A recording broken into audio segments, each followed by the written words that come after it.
Shalom saudara sekalian, kebenaran hari ini berjudul Kehormatan Manusia. Satu hal yang sungguh-sungguh harus kita percayai bahwa manusia itu benar-benar luar biasa. Sebab manusia diciptakan oleh pencipta yang maha cerdas, maha agung, maha mulia, dengan keadaan segambar dengan Dia. Yang diharapkan juga manusia bisa serupa dengan Dia, dengan Allah yang menciptakan. Segambar dengan Allah maksudnya manusia memiliki komponen-komponen yang juga ada pada Allah. Manusia diciptakan menurut selem, artinya menurut gambar. Dan Allah menghendaki agar manusia memiliki selem atau gambar yang serupa dengan Dia. Serupa di sini dalam bahasa aslinya demuth. Memang selem dan demuth ini menurut teolog adalah dua kata yang tidak bisa dipisahkan. Merupakan rangkaian dua kata yang menyatu. Tetapi kenyataannya tidak bisa dibantah bahwa selem bisa terpisah dari demuth. Selem menunjuk pada gambar, sedangkan demuth menunjuk pada keserupaan. Allah menciptakan manusia pada mulanya menurut gambarnya, tetapi tidak menurut rupanya. Rupa di sini adalah kualitas, ya. Kualitas dari gambar atau kualitas dari selemnya disebut demuth. Maksud gambar di situ adalah manusia memiliki pikiran, perasaan seperti Allah, ya. Dan Allah menghendaki agar manusia dalam segala hal yang dilakukan sesuai dengan apa yang Allah ingini, atau manusia memiliki kecerdasan seperti kecerdasan Allah. Allah menghendaki agar setiap keputusan dan pilihan-pilihan manusia selalu sesuai dengan pikiran dan perasaan Allah. Inilah yang dapat menyenangkan hati Allah. Allah bukanlah pribadi yang oportunis. Allah sebenarnya bisa, tidak membutuhkan apa-apa dan siapa-siapa. Jadi kalau manusia diciptakan menurut gambarnya, justru itu merupakan kehormatan bagi manusia tersebut.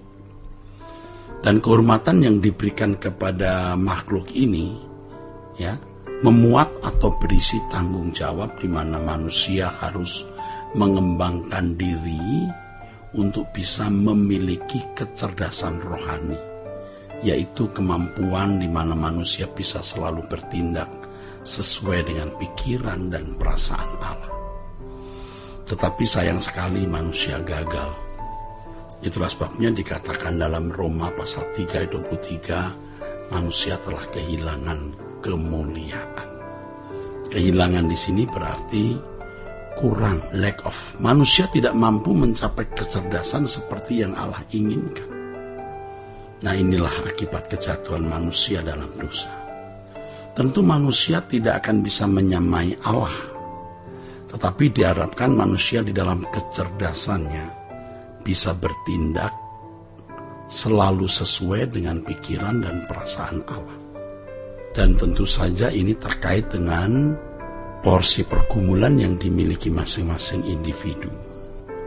Saudaraku, kegagalan manusia untuk mencapai keserupaan dengan Allah inilah yang mengakibatkan Allah harus mengirim putra tunggalnya guna mengembalikan manusia ke rancangan Allah semula, saudara. Banyak orang berpikir keselamatan itu hanya sekitar di mana manusia terhindar dari neraka, ya. Hanya mengenai hal itu.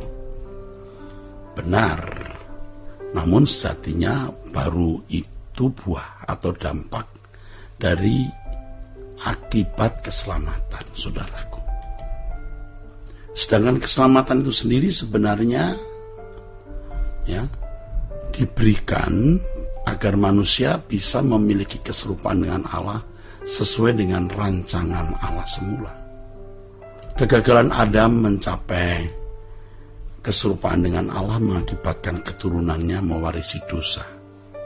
Artinya keturunan Adam berkeadaan seperti Adam yang juga telah kehilangan kemuliaan Allah. Dalam Kejadian pasal 5 ayat 3 tertulis, setelah Adam hidup 130 tahun, ia memperanak seorang anak laki-laki menurut rupa dan gambarnya. Rupa dan gambarnya Adam bukan rupa dan gambar Allah. Kata rupa dan gambar dalam teks aslinya di sini juga selem dan demot, tetapi bukan selem dan demot Allah. Bukan gambar dan rupa Allah, tapi gambar dan rupa Adam, saudara. Dengan demikian, keturunan Adam tidak pernah melihat atau menemukan potret gambar diri manusia yang benar dan ideal. Karena Adam yang mestinya menjadi role model, gambar diri manusia yang ideal maksudnya tidak dapat mencapainya atau gagal. Mestinya Adamlah yang harus bertindak atau berfungsi sebagai pokok keselamatan, penggubah atau composer bagi anak cucu keturunannya. Tapi sayang, Adam gagal. Nah, keselamatan dalam Yesus Kristus hendak mengembalikan manusia ke rancangan Allah semula, yang di dalam satu perspektif diistilahkan sebagai agar manusia dapat menemukan kembali kecerdasan rohani. Kalau dikatakan menemukan kembali, bukan berarti manusia pernah mencapainya.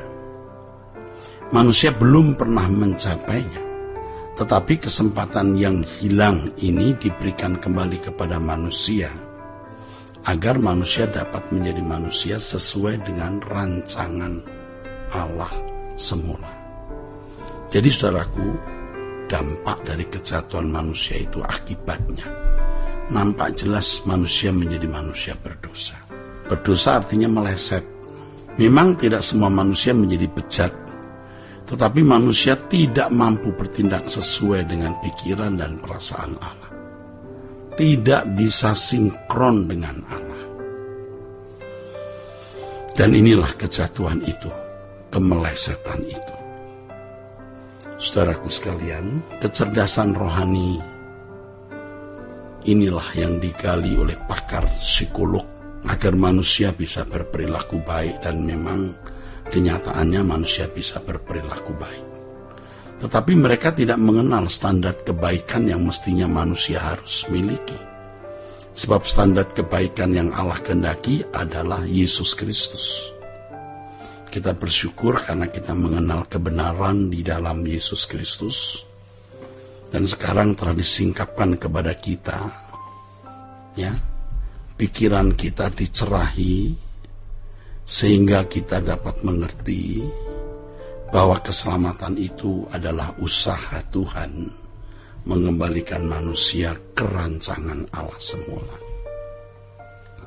Dalam hal ini manusia hendak dikembalikan kepada kecerdasan seperti yang Allah kehendaki, atau kecerdasan rohani. Saudaraku, kehormatan yang diberikan kepada manusia, ingat, memuat tanggung jawab di mana manusia harus mengembangkan diri agar bisa memiliki kecerdasan rohani, yaitu kemampuan untuk selalu bertindak sesuai dengan pikiran dan perasaan Allah. Tuhan memberkati saudara-saudara sekalian. Sola Gracia.